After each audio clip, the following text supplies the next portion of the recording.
You're listening to From the Pink Seats podcast of the State of Louisville Podcast Network. Now, here's your hosts, Jacob Lane, Matt McGavin, and Vince Lococo. And Presley Meyer. That's right, folks. Welcome into the From the Pink Seats podcast, a part of the State of Louisville Podcast Network. My name is Presley Meyer. As you can tell, Jacob Lane not in this evening. However, we do have our mainstays, Matt McGavick and Vince Lococo. Boys, how are we doing tonight?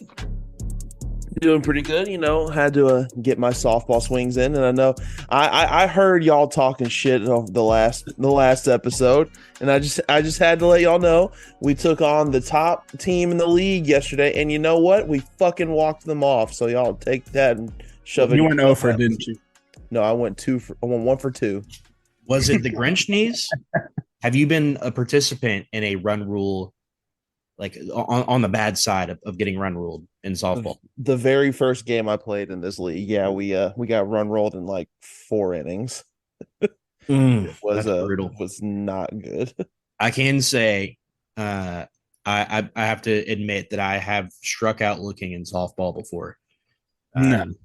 Yeah. Okay. So in softball, they give you. I know. I played. They give you basically 2 pitches to hit, and the first one was like at eye level when it passed me, and they called it a strike. And the second one was even higher, and I was like, "There's no way he's calling this," and he called it a strike. So I was like, "All right, I guess that was that. I guess the ump wanted to go home, whatever it was." Vince, we're making it by tonight, making it through. Oh yeah, we're getting through it. Getting through the night. It's hate week on the podcast. I know Matt's going to be cheering on the old Blue Devils, and I've been looking forward to this episode just because of your feelings towards the Blue Devils. My feelings have strengthened after this past weekend, like for sure. And really, can we explain why? I mean, if their quarterback's not going to play, then I like our odds significantly more. I mean, it had nothing to do with the fact that they played a top 5 team in their place. Ain't nobody worried about Jordan Travis, bruh.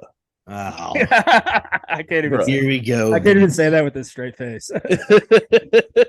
but I think we beat Florida State, so I'm not that worried about it. Oh God. Okay, so Vince, you were around Jordan Travis. Did you ever see him being the level of player that he is?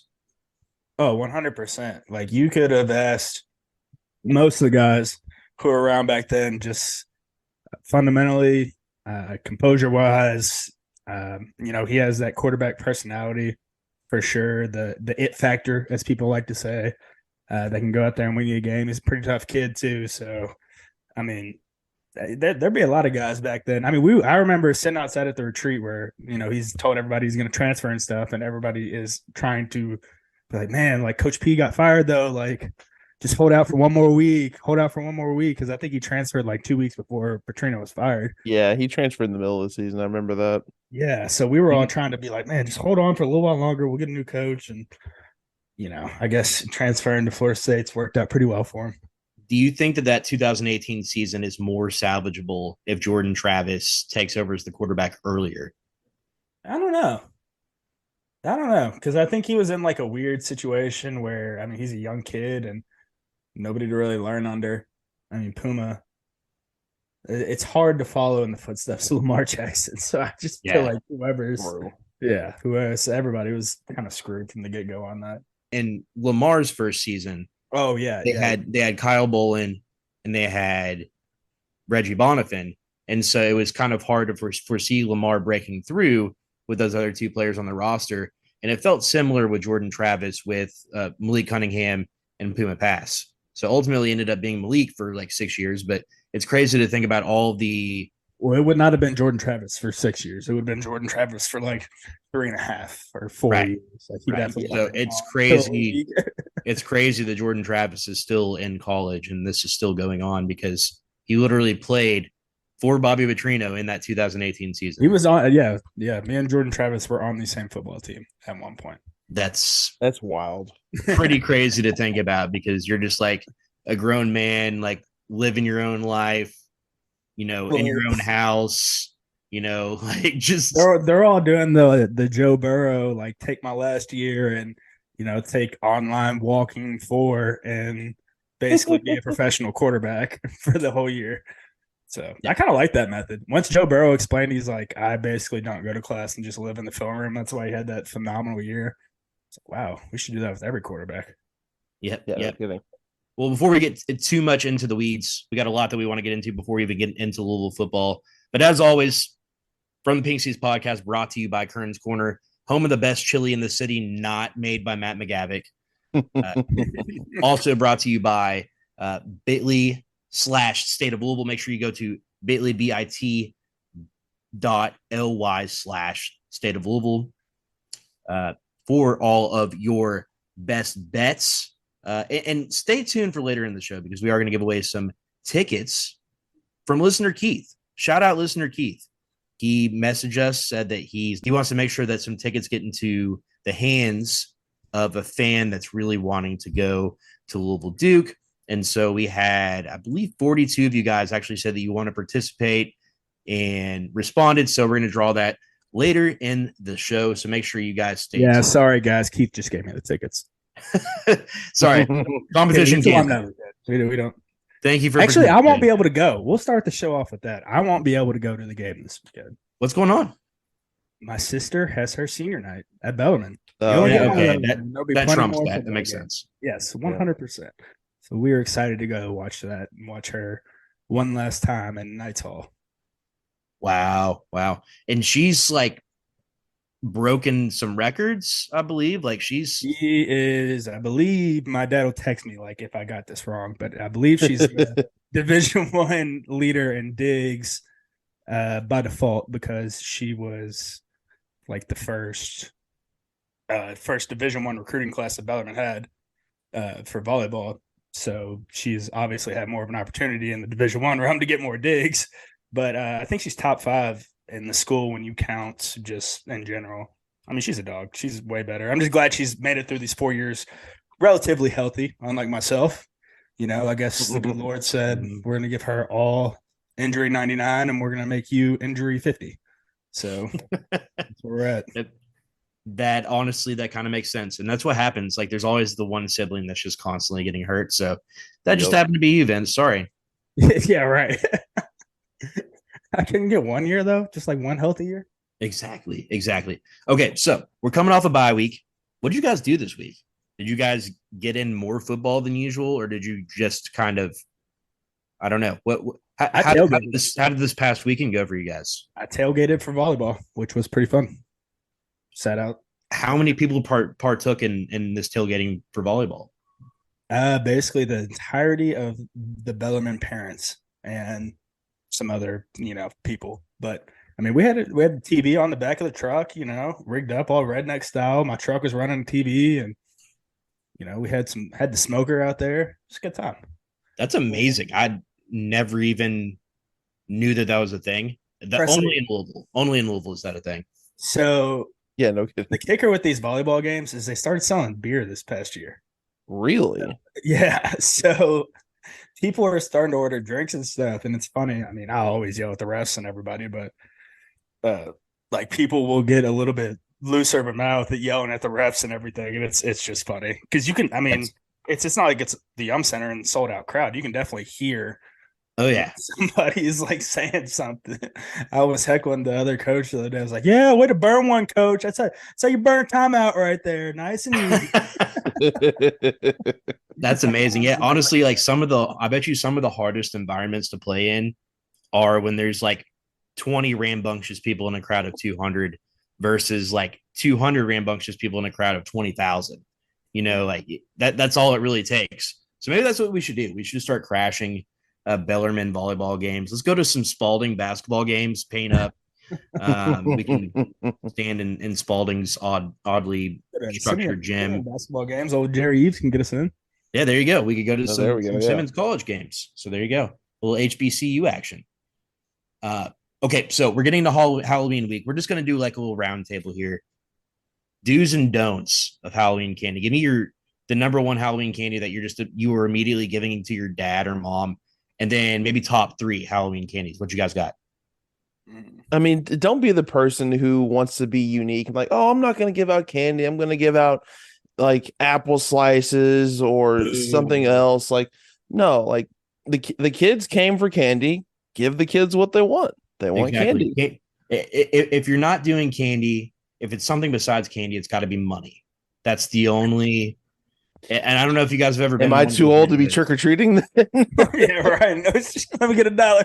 Yeah, now, there's some neighborhoods where people just give out like $1 bills instead of candy. So what? Yeah. Where? Yeah, there. I remember there's a house growing up. I can't imagine that the people are still around, but it was just an old man that would just sit out there with this, maybe like $101 bills, and little Johnny comes by and just gives him $1. A Halloween do is, if you are gonna give out candy, don't skimp and get the baby candy bars.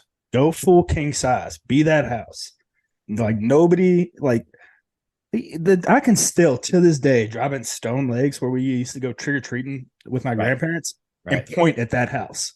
They gave out the king size. It's like, and that's what you do it for. That's what you do it for.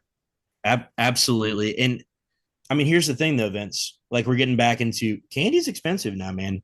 Like, if you go to the store now and get one of those variety packs from, say, Walmart or Aldi or Kroger, one of those, it's gonna run you about $18 to $22 probably for a solid size bag of candy. Now, if you're a cool person, a cool dad, cool mom, whatever, cool house that everybody wants to go to in the year 2023 of our Lord, you're going to be giving out those Feastables candies. Do you guys know what that is?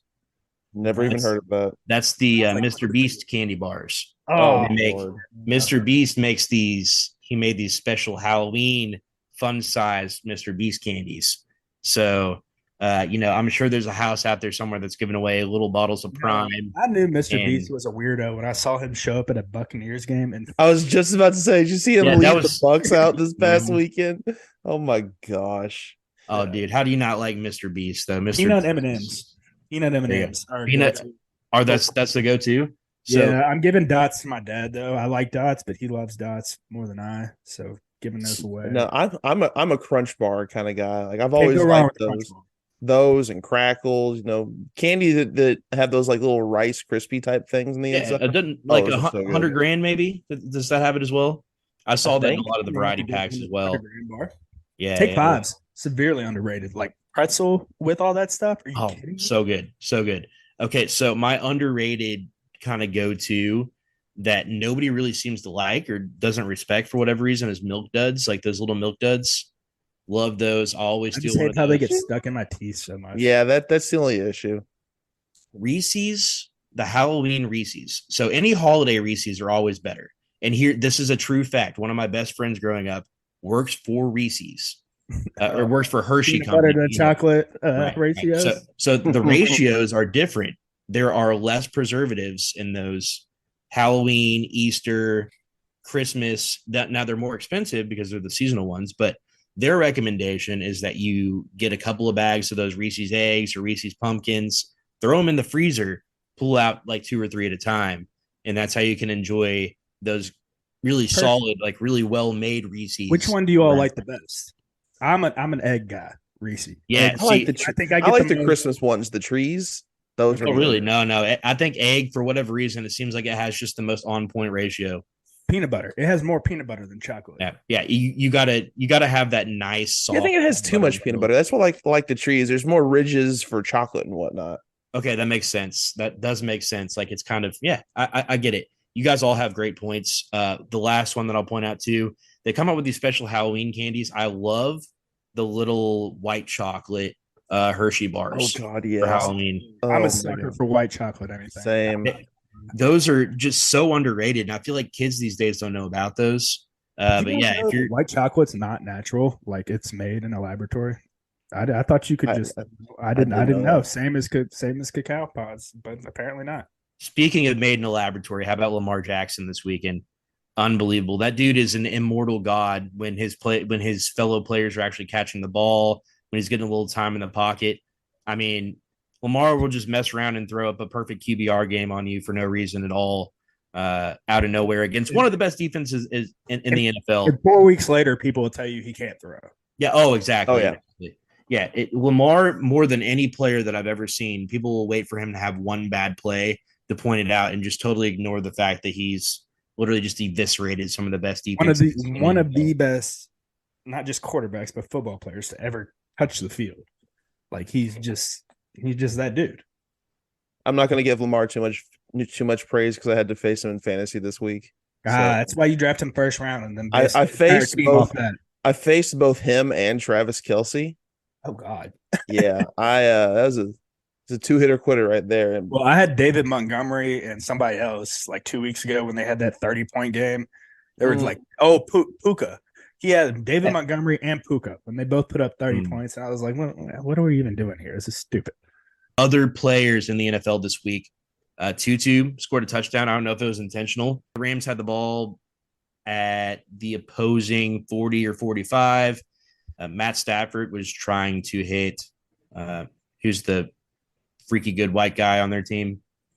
Oh, Cooper Kupp. TuTu stole a ball from Cooper Kupp. Cooper took That's the ball or took his route a little bit too deep to the back pylon. TuTu took advantage because the throw was basically straight up to the goal line. So TuTu kind of just improvised and caught it. And hey, I've been there. Fuck it. TuTu's down there somewhere. Exactly. See, exactly. That was honestly like Scott Satterfield year one. It was just either just throw a bomb to TuTu or just hawk left, hawk right. Yaya Diaby broke, don't fix it. Exactly. Yaya Diaby with his first fumble recovery this weekend as well. So shout out to Yaya as well. Any other things in the NFL that you guys saw this week that you felt was impressive? I feel like this was such a weird week in the NFL, which sucks. But I couldn't help but laugh at the fact that the Falcons also did what Louisville did and that they turned the ball over 3 times in the red zone, but they ended up fucking winning. Leave it to the Saint X boy to turn the ball over in the red zone. Other things in the round table, I saw this, so I threw it in there. Vince thought it was spam. But I definitely thought somebody hacked our. I was like, what? So this came up because Stephen A. Smith was talking about it. Somebody put a group of ladies, unidentified ladies, made a list of places that men. I don't know. She looks pretty identifiable in this picture. That looks like an identifiable person, right? Yes, but I don't know who this lady is. I'm sorry, I've never seen her before. So if she's an influencer and you're listening and you know who we're talking about, I have no idea. But a list of places that this woman or this group of women refused to go on a first date. So I'll just quickly list them off, and you guys just tell me where she's just totally wrong, that you should be able to take a woman on the first date. Cheesecake Factory, like right off the bat. Cheesecake Factory. Yeah, that's doable. Cheesecake Factory is expensive, bro. Like, if you go and you have like appetizer, drinks, main course, and you both get a piece of cheesecake, you're talking $1.50 right there. Bug, dog. I'm not eating there. Now, number 2. Applebee's. Okay, that's to me. Do not take a girl to Applebee's for a date. No, not at all. $1 margaritas? Man, yeah. We'll find out Applebee's has date rapey vibes. Let's go over these very quickly though. Chili's, Chipotle. I get Chipotle. Olive Garden. I kind of agree with that one. The movies. What's wrong with the movies? Go to the movies on a first date. What is wrong with the movies? I was joking about Applebee's, but the movies is a bit absurd. On a first date, I never understood going to the movies to hang out. It shouldn't be weird for people to go to the movies by themselves. Like, I get that it was a social event when we were kids, but as an adult, you're not going to the movies to talk. And when you are in the movies and somebody else is talking, that's the most annoying thing of all time. I've walked out of movies because other people were talking and got a refund because people would not shut the hell up. So I don't understand the concept necessarily going to the movies. I get, though, if you go on a first date to a nice restaurant or something and you want to have like go to the movies, first chance to like hold hands, that kind of stuff. I get that. But don't just go straight to the movies. Don't like meet there for like Harold and Kumar go to White Castle. Like that doesn't make a lot of sense. Keep going. Your house, that seems obvious. Yeah. Yeah, that's an obvious one. I'm with that one. Any fast food chain, I'm with that. Yeah. Buffalo Wild Wings, I get that. Wingstop. I feel like 9 and 10 get classified under 8. True. Yes, yeah. Buffalo Wild Wings and Wingstop are pretty much fast food. That's true. Yeah. Red Lobster, borderline. Yeah. Cheddar biscuits are pretty elite. They're pretty elite, and it's pretty high class to walk in and see your meal just crawling around. So there's that as well. A buffet, I get that. That's kind of weird. Buffets kind of gross me out in general. Like if it's a Chinese buffet, I get it. Like it's gonna be Vince on his way home from the gas station. I get that. But if it's like do not take me to Golden Corral. No. I couldn't take someone went to Golden Corral, man. Well, let's see what else we got. IHOP. Wait. Does this get classified under the buffet menu? Brazerios, Brazilian Steakhouse downtown. No, that doesn't count. That's its own class. $50 all you can eat. Although, if you're planning on scoring on the first date, kids, earmuffs. If you're planning on scoring on the first date, do not take a girl to Brazerios. That's just a terrible idea. Hell no. Honestly, I would say most of these are a terrible idea if you're planning on that. IHOP, Denny's, I get that. The gym's kind of cool for like, gym. I'm definitely not trying to talk to you at the gym. No, well, I mean, it could be if you met at the gym, it makes sense to have a quote unquote gym date to kind of break the ice. Like you guys could first date though, work out together. Well, say you met at the gym and you're like, hey, do you want to meet? You want to meet at noon and then we can get some protein shakes after? Like that's kind of cute. Like I can see that working. I can see like shakes after. Yeah, that's a great meet cute. Quickly going over some of these church, hell no. Starbucks. Yeah, Starbucks I get though. Like a coffee shop date. We're probably going to get some scones and hang out for a while. Yeah, you're probably going to leave smelling like burnt coffee beans. Mm-hmm. I mean, ice cream dates. Again, ice cream dates are great. That's what dates are all about. I don't know why you couldn't do that. As long as it's part of it. If you're just like, let's meet for ice cream. But again, like I think that dating should be no stress. Like you shouldn't be under any obligation to spend $300 on somebody. There's a good chance that you might never see them again.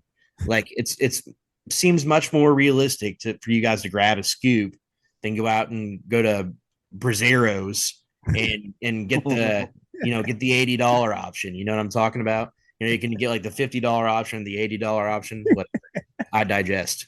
Family functions, yeah, dude, that's odd. That's just weird. Yeah, that's just weird. Wedding. What if it's a wedding? Definitely not. Now, if you knew each other, let's go to. For instance, like me and Megan knew each other for 3 years before we ever started dating, so it would be different. Like if we went to like a wedding together or something, that'd be different. But if you like meet on Tinder, Bumble, yeah, Hinge, whatever, like that, yeah, farmersmeet.com. Yeah, well, especially because that's like a memory. You're going to someone's wedding. Like you don't want to be this random person in somebody's wedding picture. Like you're literally at that point, you're just like Vince Vaughn. You like take the picture. That's true. You need to be the picture taker. Like there needs to be some rules in place. Very quickly, so we can move on here. Somewhere that requires a long drive. It depends. If you're expecting a nice date, you might have to go on a long drive. Like you can't have it both ways. Bowling, why not? Bowling's a great date in my opinion. Bowling's fun. Yeah. No. Okay. Bowling's awesome. And if you guys haven't tried this, I have a patented bowling date move. I've actually done this to Megan before. But you go up your first roll, right? Like you're talking shit. You're talking a big game. Like there's no way you're gonna beat me. I got this. You're gonna throw your back out, like just talking shit, and then you go up and you just let the ball fly out of your hand and don't even get it down the lane. Like it's Wii, like you're Wii bowling. Yeah. You just let the ball just like go flying behind you and just like, go bounding down the lane and everybody's staring at her. No, if we're going to bowl, I'm going to win. Just like anything. Well, sure. But it's a great putt. The point is, sure. I'm going to dominate you. Hookah bars, nightclubs. Yeah, of course. A bar just for drinks though? What's wrong with just drinks? I'm drinking right now. Well, are we on a date? Is this a date? Vince, are you taking your shirt off? Vince, put your shirt back on. Vince, put your shirt on. This is not starting 502. Waffle House, honestly, I would love a Waffle House. Normalized Waffle House. Thank you. What about sporting events? The first date to a baseball game seems very romantic. Well, it's not a Reds game. So overall, I think we think that some of them are fair, but there's others that are like, I think Cheesecake Factory is fine. I don't care. I don't care what anybody says. A loss can get you at any time.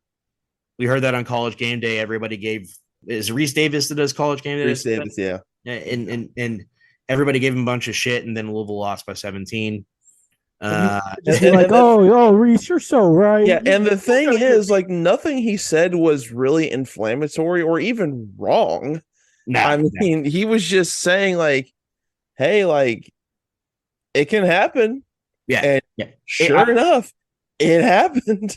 I think that the reason that people took issue with it was because people saw it as like this was Louisville's chance to receive some praise from College Game Day, which is oftentimes few and far between because the ACC is probably on the year of Power 5 conferences, so they get the least amount of attention. But also because Louisville hasn't been ranked in a while, so people wanted to hear good things from those guys, and they came in and they're basically like, "Hey, great win against Notre Dame, but this is what happens in the ACC.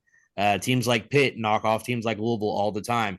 And sure enough, the very next week, UNC loses to freaking Virginia at home. They lost at home to Virginia. Virginia's on their third string quarterback, bro. Like it was, that's if you thought that you felt weird and just awful after the Pitt loss, imagine UNC fans after losing to Virginia. Those two games worried the hell out of me, UVA and Tech. Like I hate these like they feel so sleepy. So sleepy. Just get through them. But we were just talking this past week about, we expect Louisville to get their third and fourth string guys in against Virginia. And then Virginia beats a top, 15 team in UNC at UNC? Top 10 team. Club defeat. Kind of blows my mind. But this kind of begs the question, though, is the CW curse real? Wow. Certainly seems like it at this point. I mean, it's back-to-back weeks where a top whatever team has been upset as the clear favorite. I mean, obviously, UNC getting upset by Virginia is in a class of its own, but still. Well, if you watch CW TV show like the three of us have our entire lives, you'll know that like shows and stuff get canceled there and all the time. Except Supernatural. Yeah, except Supernatural, which is a home run every time. But besides that, stuff gets canceled and canned there. So, I expect football games to happen exactly the same. So I'm just going to fade the CW. Last thing we'll get into, and then we really got to move on. Well, two more things, really. Number one, the sign stealing has been a big topic of discussion this week. Vince, very quickly, talk about how legitimate this is as somebody who's been a part of this. I mean, everybody still signs. Like, that's sure. Everybody does. To the degree that Michigan's doing it, I doubt it's done at all. I mean, like, they're literally tipping dudes off to other schools to buy tickets. I mean, I was all for it. I was like, I don't think that's illegal. I don't see the problem with that. They have the money. And then somebody showed me that it was illegal. I was like, yeah. The fact that he has, like, there's clear pictures of this guy with, like, it looks like a sign language teaching chart. Yeah, like and they're all like color coded and organized. Does that indicate to you that somebody's been actually there in person in the stands looking at these signs, or is this something that you could probably see on TV or on the tape to kind of figure that out? There's like stuff we would, obviously watching the TV tapes you could pick up on, that you would see, but the TV tapes are available to everyone, right? Like you and I could go watch a TV tape all we want and sit there and pick at signs and stuff. So that's why I believe that's legal. But what they're doing is just crazy. I mean, Clemson for us was the one that was always notorious for stealing signs and everything, talking about we want to bring a whole extra plane for, quality control, for tying the quarterback's left cleat, and like they just bring the stupidest rolls and stuff for people to show up, and they end up basically just sitting over there and stealing your signs the whole game. That whole week, I think my dad taught us like really good baseball signs whenever I was a kid, because learning the hand signals for football kind of translated really easy to that. Mm-hmm. So we had to switch them up at the beginning of the week, and what I would do was I would give the formation, I would give dummy signals, and then there would be like a touch my nose or rub my shirt, touch my belt buckle, or rub my arm or anything that indicates to the player that, okay, now look at the sign. Now you're getting the play. Now you're getting the motion. So I might just do like some BS and then, okay, touch my arm and everything's going now. And then we'd usually do like a kill sign too. So like either like a gun pointing at the quarterback or, Right. touch the throat, anything. But in my opinion, the stuff like that just confuses people more. Yeah. Why would you change signals up in the middle of the week? Just let it ride. In a lot of ways, in a lot of instances, if players know, they'll be able to make the play, but a lot of times they'll overthink it and think something's coming this way and it's really not coming that way. And now they're misaligned, out of place, and shit's going the wrong way. So, it's a double-edged sword. I think it's fair game. And, I'm even for them shipping people off to go and steal the signs. I didn't know it was illegal. So, yeah. I was about to say it's very illegal. I think this will actually, some good will come of this. Number one, it'll kind of, I think it'll make some of these teams like the Clemsons and Ohio States and Alabamas, who just have more coaches than they do players, between quality control and staffers. It'll kind of make them kind of second guess themselves a little bit, because it seemed like Clemson always had, no matter how prepared Louisville came, Clemson always had that leg up on the competition. Number one, just because of the talent gap, and number two, because they were always winning because of these little tiny bullshitty things that just added up to just a one possession, one play, 1 yard type of win. And that's so frustrating to Louisville fans. So in a sense, I understand a lot of people who have played Michigan and just gotten creamed after them stealing their signs in this manner. Like, I get it, man. Like, in a way it's fair, but I think the good that's going to come from this is that people are going to finally be receptive to the coaches being able to speak directly to and whoever the leader is on the defense. And then we can finally get rid of this bullshit that's just, it's similar to like the college basketball halves versus quarters. Why does NCAA basketball specifically have to be halves when every other form of basketball is quarters, right? Same with college football with this. Like, what is the point? Like, every other level of football, the coaches can radio to a player's helmet for a certain period of time. Yeah. They even have high school football teams now with these freaking things on their face mask where the play pops up in front of their eyes. Like, I think it's pretty sick. No. I will be old man sitting on a stump and shaking my finger. No. You can take away my Oklahoma drill. You can take away Bowling. Not so fast. Take away this. All right, Lee Corso. Final thing, Vince, before we get to a commercial break here. This Saturday morning, I need to partake in your ritual. We need to get our mojo back. So tell me what time I need to meet you at the gas station and what we'll be ordering. And if anybody wants to meet us, they can. It'll be at the 5-Star in J-Town, probably around 9:30, and we'll be getting a fried bologna, egg and cheese sandwich. And okay, so what do I need to come? At a coffee, coming from where you're at, I'd already have a coffee in me. Oh yeah. Just get another coffee while I'm there. Coffee, Red Bull, whatever you want to do. Saturday mornings, I like to get a little amped up and ready to go. So I definitely go with like Red Bulls. Notice how I said Bulls. And then you gotta play Tanya Tucker, Delta Dawn.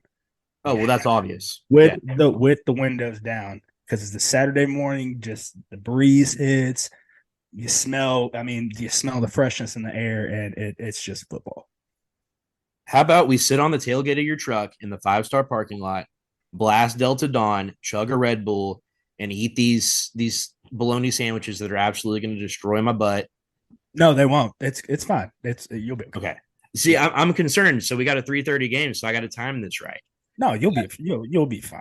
All right. And if for whatever reason I can't make it out there, I will find a 5-Star gas station and I will enjoy this bologna sandwich. My only concern is that we're going to run into a bologna sandwich that's been sitting under a heat lamp for like 45 hours. That's not true. I've went in there at like 10:50 and got one, and I've been fine. Okay. If they've been sitting under the lamp for longer, it's better because the cheese is all gooey and melted, and it's all warm, and the bun's all soft and everything. Come on, there is a point. Your head in the game. It's like that McDonald's French fry that's perfectly cooled, and you go to take a bite, and then you have to pick up the phone for a minute, and you go back, and the French fry is just like ice cold brick, and that's what I'm worried about. That's my concern here. That doesn't happen at 5-Star. They call it 5-Star for a reason. It's 5-Star. I was about to say it's not 3-Star. It's 5-Star. Exactly. Okay, we'll make it happen. If you guys want to meet me and Vince at the 5 Star gas station Saturday around 9:30 Eastern time, depending on how Friday night goes, we'll see. We'll see if it's actually 9:30. But shoot us a DM. We'll meet you there at the 5 Star. Before we get to a break, Louisville fans, you probably already know sports betting. It's live in Kentucky. Sports betting sites are offering new bettors tons of awesome bonuses to get started, and you guys need to be taking advantage. We've made it super easy. Put all our favorite promos into one list for you. Check all our best sportsbook promos at bit.ly. That's bit.ly/state of Louisville. So you can maximize your first bets. Also, each time you sign up for one of our promotions, you're directly supporting this podcast. So if you're looking to sign up for any new Kentucky sportsbooks, head over to bit.ly/state of Louisville. Again, that's bit.ly/state of Louisville. Offers are only available for new customers who are 18 plus or 21 plus at select sports books and physically present in Kentucky. Please gamble responsibly. If you or a loved one has a gambling problem, please call 1-800-GAMBLER. We'll be right back after this commercial break.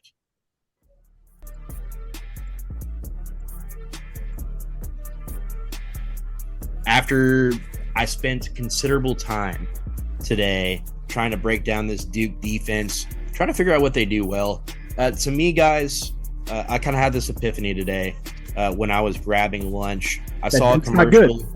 Okay, so food commercials when you're hungry. Food commercials when you're hungry, they know how to get you. And I saw a Raising Cane's commercial, and I was like, I got to stop and grab some Raising Cane's. And when I was in the drive-thru today, getting my Raising Cane's, that Duke football is Raising Cane's.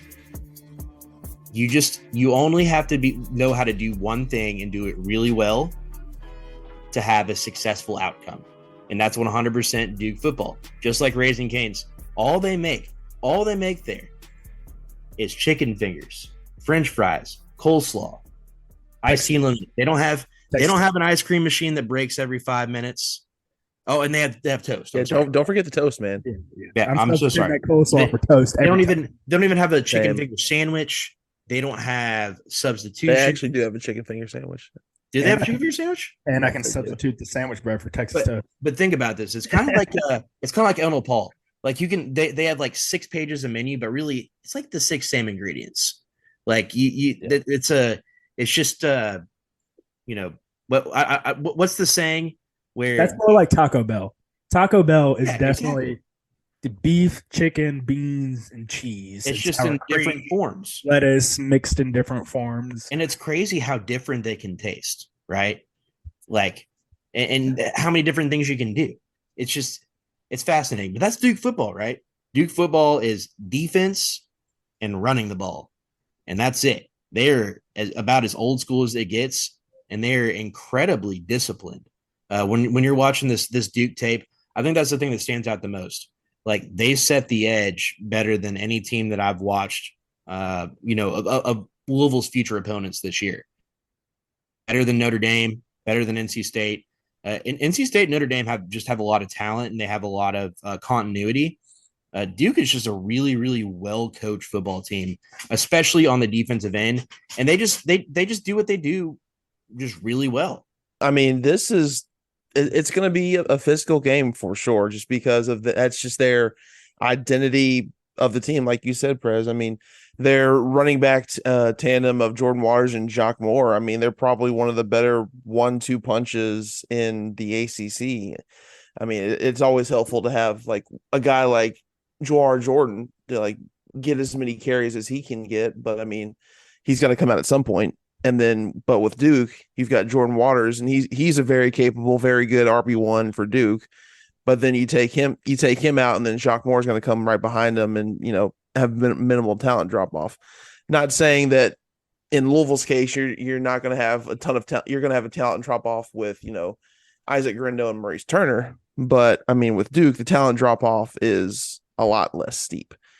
And then defensively, they don't really have like a ton of weaknesses. I mean, they haven't been super great at defending the run this year, but on the back end, they've got an incredible secondary. I mean, almost every opponent they've faced this season, like the opposing quarterback has had like a little bit of struggles like to throw the ball against, well, minus Jordan Travis, but he's in the Heisman talk, so that's a different.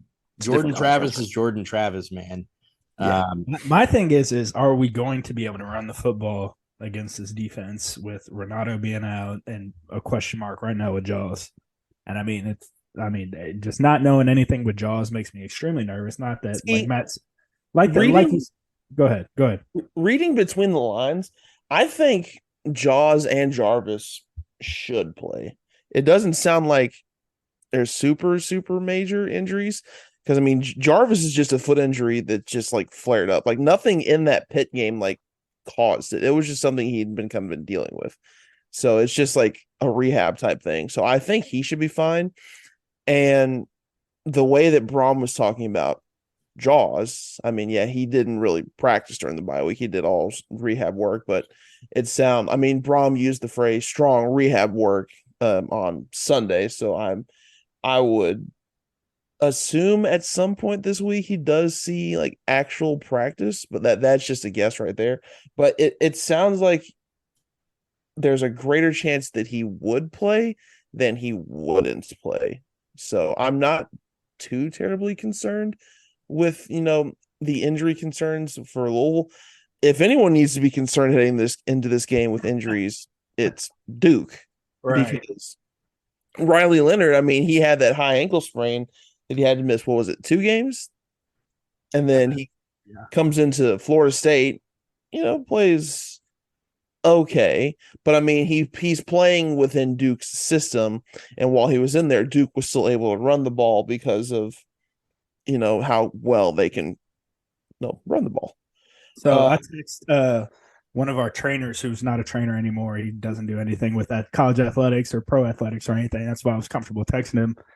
And I was like, so what are the odds like somebody's capable of playing like this? And I mean, he essentially said that it's going to be hard because it's a re-aggravation, like we said. So, I mean, that's going to be difficult on its own. And it's basically dependent on his willingness to get a shot and how tough he is.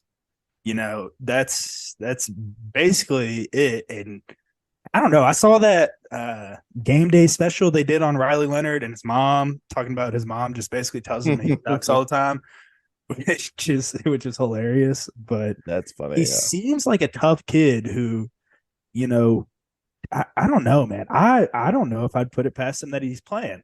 And even if he does, I mean, it's like a wounded deer sitting back there at that point. See, the thing is, because Riley Leonard, he's not like a scrambler by any chance. Right. But I mean, running is part of his game. I mean, you can't be a statue. Yeah, he's got 339 rushing yards on the season and 4 rushing touchdowns. I mean, running is part of his game. And if you have a high ankle sprain, especially one that you've re-aggravated, excuse me, I mean, that's going to impact how the offense flows. And we saw how the offensive flow was impacted when Riley Leonard had to come out. Now, granted, I'm not trying to compare Florida State's defense to Louisville's. Louisville's got a good defense. Florida State's defense is really good. They've got 5-star talent all over the board. But the second that he came out, and then, because, I mean, let's be honest, both quarterbacks struggled for Duke in this game.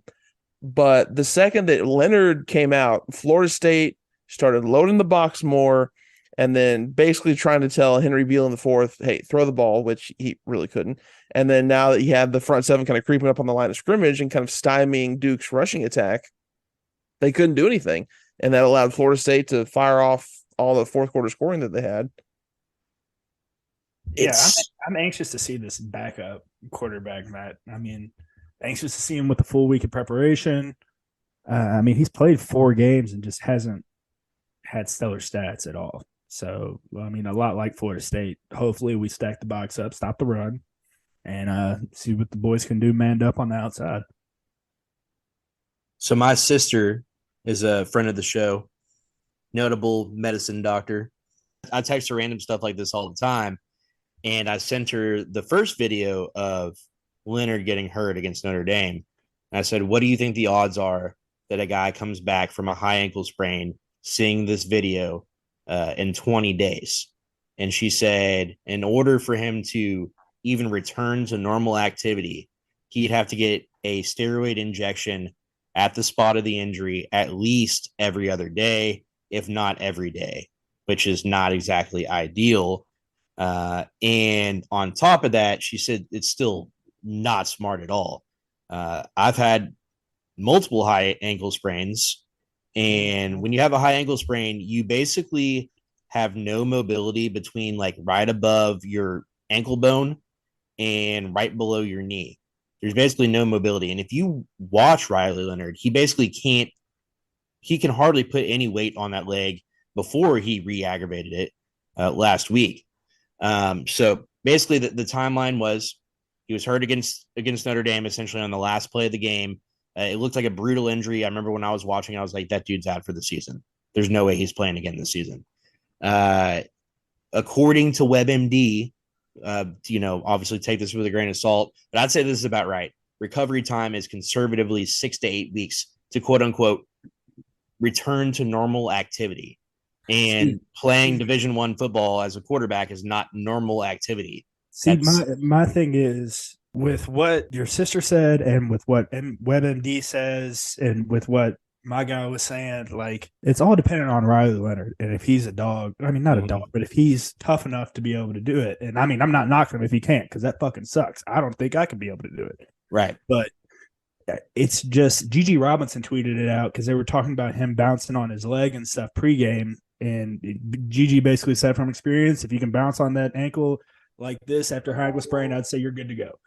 And people aren't taking into account how much treatment and how much energy goes into getting a athlete of this caliber, one that gives you a much better shot of winning a football game, like what it takes to get him back. I mean, he's probably in the training room at 7:30 in the morning and doesn't leave until that evening. Yeah, it's around the clock rehab. Yeah, and I mean, he definitely can't be getting shots like that in his ankle every other day or whatever either. So, man, that's a tough situation to be in. That hats off to him if he does end up playing. In my opinion, I mean, I don't do that very often to Duke athletes in general, but no, I mean, this guy's obviously tough as nails. So you have to, if nothing else, you have to respect the fact that he even tried to play. He wanted to go back in against Florida State. Dude's tough. I'm shocked that anyone cares that much about Duke football. There it is. There it is. So Duke, just put this into perspective. Duke led against Florida State prior to the re-exacerbation of the injury. They led 20-17. Leonard goes down about 6 minutes left in the third quarter. Prior to that, he was 7 for 16, which isn't great. 44% for 69 yards, 0 touchdowns, and 1 interception. So not exactly incredible stats, but as a game manager and the way that he was playing, he made Florida State respect him. He made Florida State, even though he wasn't completing passes, he was still able and capable of running the offense. I mean, you have to respect him. It's the same as the Lions having Megatron out there whenever he couldn't plan off his left ankle. Right. He told Matt Stafford pregame, like, hey, if you see me on this side, I got to break off on this left ankle. Don't even throw me the ball. But having me out there will draw 2 other guys to me. So very, very similar type of concept. I mean, and he was kind of slanging that thing. And especially like in the first quarter, like he was making FSU secondary respect him. And that's enough to kind of not be able to send the house, right? He had so much adrenaline running through his body. Oh my God. And that's what I'm saying. Like, and that's what I wonder though, is when he retweaked that ankle, if that, you already basically don't have any ligaments right now in your ankle. I know that's not a very medical term, right? But he's not in any way remotely close to being healed yet. So anyways, after the exacerbation of the injury, Florida State ends up winning 21-0 in the fourth quarter. Beelan came in, their backup quarterback. He was 1 for 6 for 7 yards. While Florida State scoring 21 points, Duke's next 3 drives, they had negative yards. They had 35 total yards without Leonard in the game, and 38 of that was on the last drive while they were down 18. So without Riley Leonard for 5 quarters, they have 336 total yards, 114 passing yards, and 69 of those were on one play on a kind of what do you call it, like a hitch and go 69-yard touchdown pass. Nice. And then they've had 225 yards rushing. So that's in 4 quarters against NC State and a quarter and a half-ish against Florida State. So not exactly stellar statistics. But really the whole thing and this is really what I get into the most, is they just really ham and egg it well. Against NC State, they had Duke had mild success in the passing game early. They had that 69-yard hitch and go to go up 10-0. They forced NC State to turn the ball over and almost returned it for a touchdown, similarly to how they did against Florida State. So kind of a similar concept. And then they ran a solid play from like the 8-yard line for a second touchdown pass. So Beeline had 2 touchdown passes and like five total passing attempts. And then they basically just shut it down and just ran the ball the rest of the game against NC State. And they were successful in doing so just because they had that very mild level of success early on against NC State. So that would be my concern. If you're a Louisville fan, is, just keeping Duke everything in front of you, right?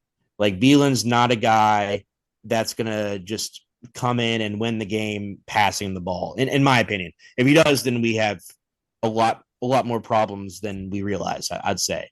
Obviously, without Jarvis Brownlee, things were a mixed bag against Pittsburgh.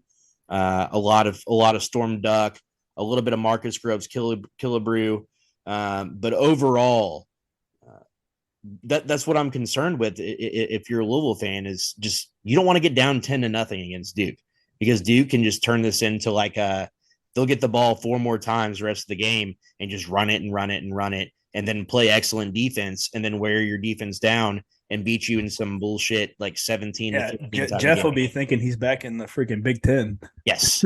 Yes. Yeah. Against a team with a defensive makeup like Duke, you don't want to have to get into a position where you have to pass the ball, because defensively, their bread and butter is in the secondary. They're one of the top secondaries in all of college football and all of the ACC. So if you get down by 2 scores in the first quarter or the first quarter plus, and you have to start relying more on the pass game to kind of make up ground, that's not going to bode well for Louisville, especially with kind of how Jack Plummer has been up and down, shall we say, this season. I mean, and plus it depends on which version of Jack Plummer we see, because there have been times this season where we see a Jack Plummer who's not just a game manager, but is a guy who is going to make a legitimate difference in how Louisville stretches the ball. And then there are times where I don't know what the hell he's looking at, like his interception towards the end of the NC State game. I still think about that because it is such a befuddling interception. And then his overall, my thing with Plummer is that he's still a very good quarterback. I want to get that out of the way first and foremost. But for a 6th-year senior, his overall awareness, and especially like in the pocket, isn't what I expected it to be. I expected it to be a little bit better. Yeah, and it really kind of what it goes back to, I think, is Louisville at home versus Louisville away, and Jack Plummer at home versus Jack Plummer away. Louisville benefits immensely from this game being at home. Absolutely. Yeah, and that's what it goes back to for me. I mean, it's going to be another raucous crowd. It's going to be, if not sold out, very close to being sold out. The warmest weekend left in the year, regardless of if there's a chance of rain or not. It doesn't look like it's going to be thunderstorming, or like you're not going to be able to just go underneath in the concourse for 5 minutes and come back out and it's sunny again. That's what it looks like the kind of afternoon that we have ready. So I think Louisville fans are going to come ready. We haven't, obviously this is the first game since Notre Dame. So it's been what feels like an eternity since Louisville's last home game. Um, it the Jack Plummer that we've seen at home, much less of the, as you described it, Matt, befuddling mistakes. I mean, Boston College was the version of Jack Plummer that that we could have hoped for and more, right? He had 5 scramble. touchdowns total. He had 4 passing. Okay, to my point, had an excellent rushing touchdown as well. Everything that you want to see out of Jack Plummer was there. And very similarly against Notre Dame, an excellent game manager, didn't make any of the dumb mistakes that we saw against NC State and Pittsburgh. That's the Jack Plummer, and I guess the first half against Georgia Tech as well. That's the Jack Plummer that we all know and expect. And that's the Jack Plummer I'd probably expect to see against Duke. But that's the guy that you need. Like if Louisville loses the turnover battle, you're putting yourself behind the 8 ball, because again, if Duke gets any sort of lead, if Duke gets anything going on offense, it just makes their defense that much more dangerous. The fact that they know that they can move the ball. The other storyline that I would get into as well, Jeff Brom, I pulled the numbers off of bye weeks. At Purdue, it was really a mixed bag. So 2022 notably lost to Iowa. Again, they went to the Big Ten championship game, but off a bye week, they lost to Iowa 24-23. In 2021, that was off of bye week when they went to number 2 Iowa and beat them 24-7. So kind of a weird dynamic there. One year they go to Iowa and upset a team that's looking to make the college football playoffs, destroy them actually. The next year at home, they take a huge L, 24-3. 2020 we won't count because of COVID, because they had so many games canceled in the Big Ten. 2019 lost to Minnesota 38-31. That just feels gross. They had a good quarterback at the time. Minnesota was a pretty damn good quarterback. They're pretty solid. But was Mo Ibrahim there? Yes. Or is that too far back? I feel like he was 19 post COVID. 19, yeah. 19 still fickle, or not fickle, but Ibrahim, the running back. Oh, the running back. Sorry. Yeah, I think he might have been post COVID, but still, Luke Fickell's first few squads were pretty solid at Minnesota. Still a 38-31 loss at home off of a bye. The year before, they went to Illinois and beat them 46-7 off a bye. And then 2017, a win against Minnesota off a bye, 31-17. So overall, really a mixed bag. Seems like Jeff Brom does a lot better off a bye going on the road at Purdue. But just a few things to think about. Matt, do you want to get quickly into, you typically pull your Matt stats. Matt stats. Drop what you're doing and listen up. It's Matt Stats with Matt McGavick. I've got a couple. They're not as intensive, just because crossover season is getting. No, we don't need your softball stats, Matt. No, I don't care about your batting average, how many errors, or that sweet stance that Carapos. Hey, I'm at catcher. There's not many room for errors there, but yeah, that's because I suck in the outfield. But we won't get to that part. Anyways, so the first stat that I want to highlight, I mentioned earlier how good they are. Duke saying in coverage. This kind of puts it into perspective. According to Pro Football Focus, their overall coverage grade is 92.3, which is not only the best in the ACC, it's the 8th best in the FBS, period. And of course, there's a storyline heading into this game about how, like, the status of Riley Leonard, what is he going to be available, and the impact that he has on the offense. A storyline that's almost as important is if Miles Jones, their star cornerback, is going to play, because he's the best cover corner on their team by far, but he's only played in 4 games this year because he's been hurt. And how good is he? He's got a 90.6 coverage grade, which is the 2nd best in the FBS, with a minimum of 100 coverage snaps. He's only behind USC safety Caden Bullock. So that's a big storyline there. If he plays, it's going to be an even tougher time for Louisville to try and just stretch the ball down the field through the air. So it's going to be important and for Jack Plummer to be as efficient as he can with some of those shorter throws and kind of the intermediate area. And then my second stat is kind of on the inverse. Duke with I mentioned earlier how their run defense was kind of shoddy. Their Pro Football Focus run defense is 69.3, which is 97th in the FBS. There's 133 teams that are operating in the FBS level. So if you're close to the hundreds, you're not too great at it. And kind of highlighting this, of the 19 players for Duke who have logged at least 50 run defense snaps, only 5 have a run defense grade of 70 plus, and 70 is above average. And adding to that, 8 Duke defenders with 50 plus run defense snaps have a grade under 60, and 60 is average. I know that just grinds the gears of the Duke nerdies that are all about their percentages and their academics and all that fluff. Is Duke one of those academic schools? 100%. But anyway, and I say all that to say it's going to be, regardless if Jawar Jordan plays in this game or not, it will be of the utmost importance to not get behind by a big margin early, but to establish the run game. Because if you can start to take advantage of this Duke front seven, who has been kind of susceptible to the run the last few games, because let me read by these stats. They gave up 159 on the ground to Notre Dame, 112 to NC State, which isn't bad, but then 152 to Florida State.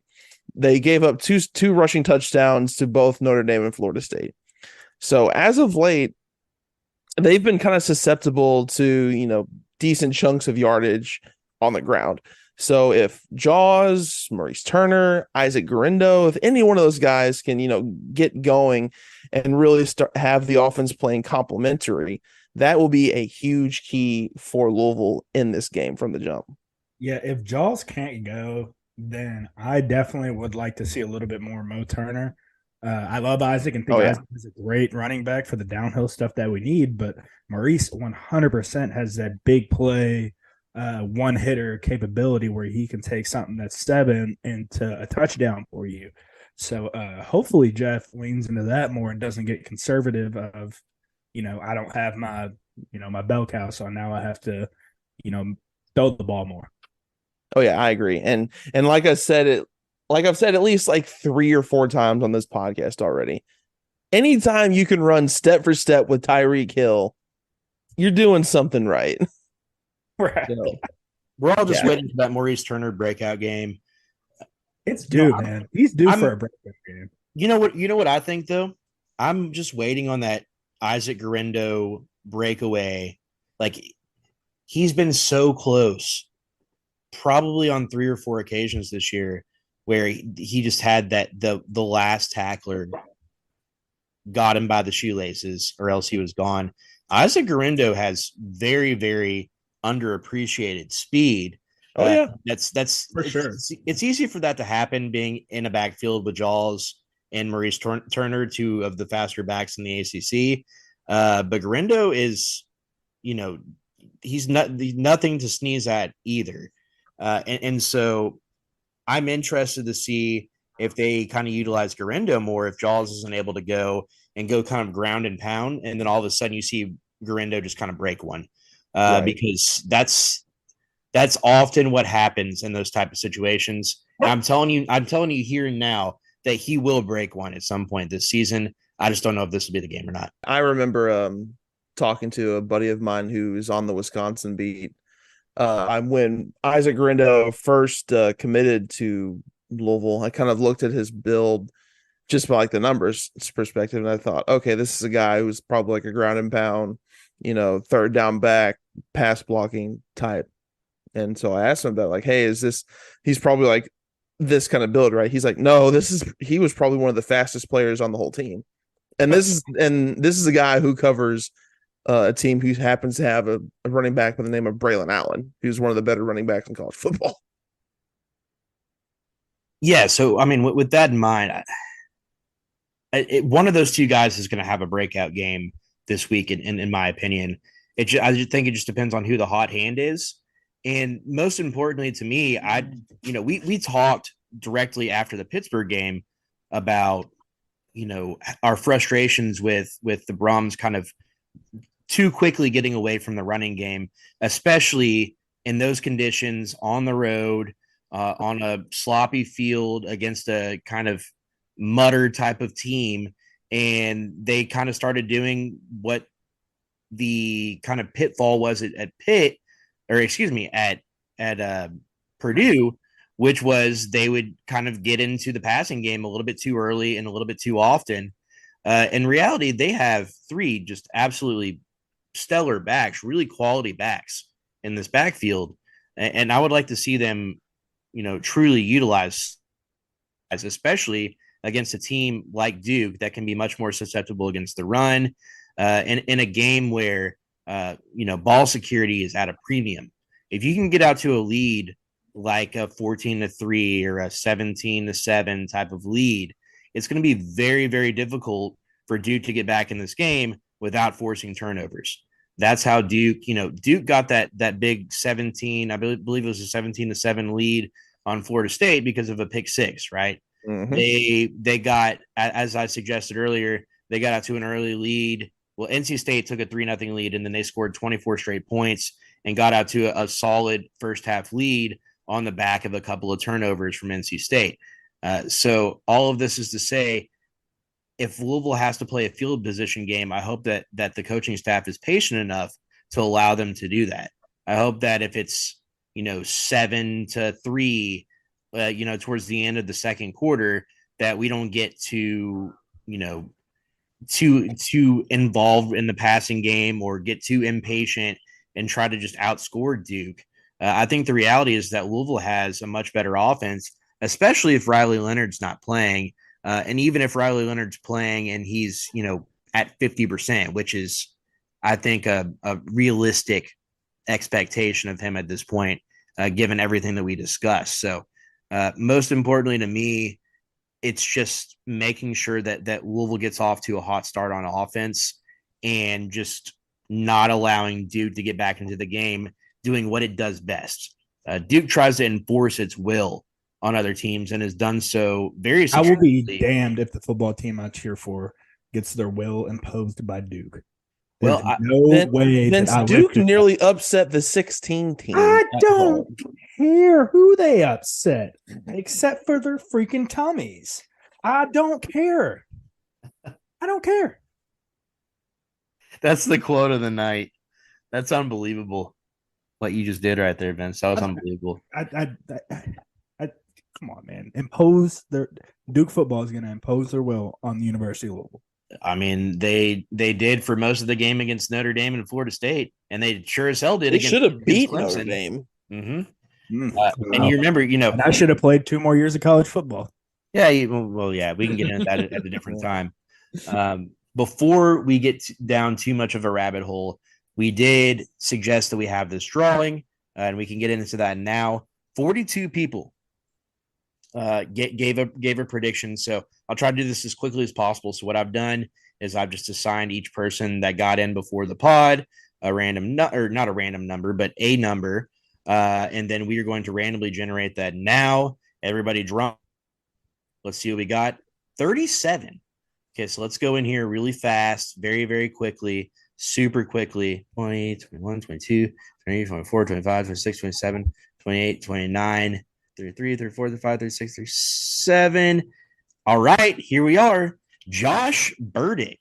It's air_Burdick 20. So, Josh, if you're listening, you have won 2 tickets courtesy of listener Keith. So, again, shout out to listener Keith for being the man, hooking us up. He could have made some money on these Duke tickets. He said, no, I want to give these to you guys. I want you guys to understand how much the fan base appreciates you, how much we appreciate them, blah, blah, blah. It's a big sappy love fest. We all love each other. But long story short, Joshua Burdick, congratulations, sir. As we get into our predictions, guys. Shout out Keith. Keith, you're awesome. Keep listening. Keith, yes, listener Keith. By the way, we love the listeners. I think there's no more of a love fest among a group of podcasters and a group of listeners than this show with those who listen. And that's actually pretty genuine. Like in the group chat, we will always say, like, Jacob gets super excited as well. Not to embarrass Jacob, but he'll be like, he's not here. He won't hear this. No, listener John, like he literally like he knows you guys by name. So even if we aren't calling you guys out or talking to you guys all the time, we know that you're listening, and we do genuinely appreciate it. But as we get into our predictions this week, we are predicting the game winner. And then, as we talked about this past week, we're all tied for the prediction standings. Vince, the only one with enough balls to predict the Notre Dame game. So that brought him back even with everybody else. Obviously, we all got Pitt wrong. So that's no fun. But this week, we're going to do the game winner. And if they do or do not cover, Jacob's prediction was that Louisville will win 27-20, with the line being Louisville -4 at the time of this recording. That means that he believes that Louisville will cover. So Jacob has Louisville to win and to cover. Matt McGavick, I will go to you next. I've got Louisville winning this 28-24. So technically it would be a push, I guess, but well, you got to pick one. Louisville's going to cover. Fine. There you go. There you go. Okay, so Matt's got a 28-24 covering at the time. So really he's thinking 28.5-24. And that's a gambler's mindset. I love that, Matt. Thank you, Matt. Vincent Lococo, you're up next, sir. Let's hear this prediction. And now this is a much anticipated prediction. Honestly, like the hate has been very generic at this point. Like some just typical things that you would expect Vince to say on any given podcast. But this is your moment. You've been hating on Duke since the moment this offseason started, and you've not let up. So this is your time. Let's hear what you got and how much you have Duke winning by. Wow. Never would I ever pick Duke to beat Louisville in football. Maybe basketball.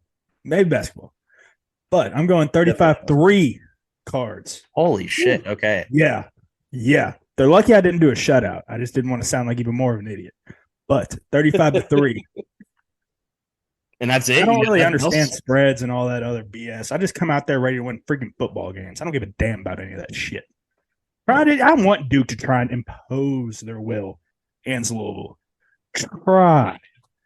Please. TJ Quinn, T. Thomas. Dudes are coming downhill. There's no shot we lose to Duke. None. There you go. And if the state of Duke happens to come back and listen to this podcast, they're going to have a field day. The state of Duke does not exist. They literally they cover basketball and lacrosse. That's it. They're little Cameron crazies that show up for football games are an absolute joke. I love this. I love this so much. How do you think? Well, how about how uncomfortable did the recruits look? Did you all see that video of Duke on Twitter? They had I missed that. They had a scrimmage or something, and they had recruits in the student section with the Cameron crazies. I've never seen a more uncomfortable looking group of like 18-year-old kids. There's definitely there's no more of a juxtaposition between a group of regular student body and a group of athletes than those between the student body at Duke and their athletic teams, specifically basketball. I mean, you want to talk about Carlos high school gym. Shut up. You want to talk about Carlos Boozer, Amir Johnson on campus? Come on, what's the guy's name? Did y'all see Carlos Boozer's Shane Battier today? Shane Battier. Yeah, yes, I did. What about the dude that jumps really high? That's Zion Williamson. Imagine Zion Williamson on campus with those nerds at Duke. It's unbelievable. The funny thing is they act like those guys like actually attend a class. There's no way. There's no way Zion was actually in any whatever. Screw Duke. Duke or Coach K is too classy of a guy to ever let that happen, Vince. Come on. I'm gonna go. I've been back and forth on this a lot. I was a little scared coming into today. I did a lot of homework on what Duke brings to the table. I got Louisville 33-13. Obviously, that means I have them covering. That means that we all have them covering, which means that we're still going to be tied no matter what after next week. So, whatever. I don't know why we let it work out that way. One of us should have been the smart one, and especially me. I'm always the one that has to go against the grain. Oh, I know. Too much in the cards. Blah blah blah. God forbid I want our football team to win a freaking game. My thought is that Louisville had a great opportunity to learn from the Pitt game, and they had a lot of time to sit and kind of stew on this. And thankfully, Duke presents an opportunity to come out, kind of have a few scripted drives and try to just take advantage early. And then if you want to play Duke's game and just, have it be a little bit more boring possession football, that's fine. But I think if Louisville gets out to an early lead, Duke is going to be forced to play a little bit more towards Louisville's game and have to pass the ball a little bit more. And whether that be Riley Leonard basically throwing and playing on one leg, or blanking on his name, their backup quarterback. Henry Beelan the fourth. Thank you. Beelan. I apologize, Mr. Beelan, what your name was, but it's just getting late. Mr. Beelan the fourth. So sorry. Sir Beelan the fourth. Whether it be Leonard or Beelan, I feel comfortable with Louisville's defense against those guys. Louisville's rush defense has been underappreciated so far this year. And I think that in passing situations, Louisville can leave their corners one-on-one in certain situations and really make things difficult for whoever Duke's quarterback happens to be. I happen to think that Riley Leonard will try to at least give it a go, try to warm up. I cannot imagine a scenario where you only see Riley Leonard on Saturday. Based on everything that we know, based on everything that we've seen, there's either just false information about him having a high ankle sprain, or this dude is literally superhuman, or Duke has some unbelievable drugs that they're pumping into dude's leg just to get him through these games. I mean, that too. Either way, when you see a guy like this exacerbate his injury, when he's a guy that's probably going to be a first-round NFL draft selection this year, at some point they're gonna have to look at him too and think of what's best for the athlete. I know that Riley Leonard doesn't want to think about that right now in the middle of a solid season for Duke. However, at some point it's going to come to that. If he goes back in this Louisville game and he gets hurt again, they should at least be smart enough to be like, all right, let's try to shut this down for a little bit longer instead of trying to force him into this over and over again. That remains to be seen. However, that's just my personal prediction. 33-13 Louisville. I feel pretty confident in the way that Louisville matches up with this Duke team. If there's anybody that's going to scheme up a game plan, confuse this Duke defense who thrives on confusing opposing offenses, I think it's the Brums. I think that the Brums are going to do a good job of being able to get Plummer into just one or two read scenarios, and that being enough against this Duke defense. We talked about that a little bit in the offseason as well, that Brum's offense is essentially just a one or two read offense. That could serve beneficial against a Duke defense, just in the sense that they can draw up some stuff. They can have some pre-planned out, scripted sort of drives and hopefully take advantage and get out to an early lead. I'm looking forward to seeing everyone, unfortunately not Vince, but most everyone out at L&M Stadium this weekend. Any final words, gentlemen? Duke sucks. Matt, you gonna follow that up? No, just gotta hope that Louisville's as healthy as they can be. Folks, if you're not making it out to the game, make sure you check out Kern's Corner, best burger and chili in the city. Make sure you hit up all of our favorite gambling picks at bit.ly/State of Louisville. Until next time, let's get out of here. Go Cards.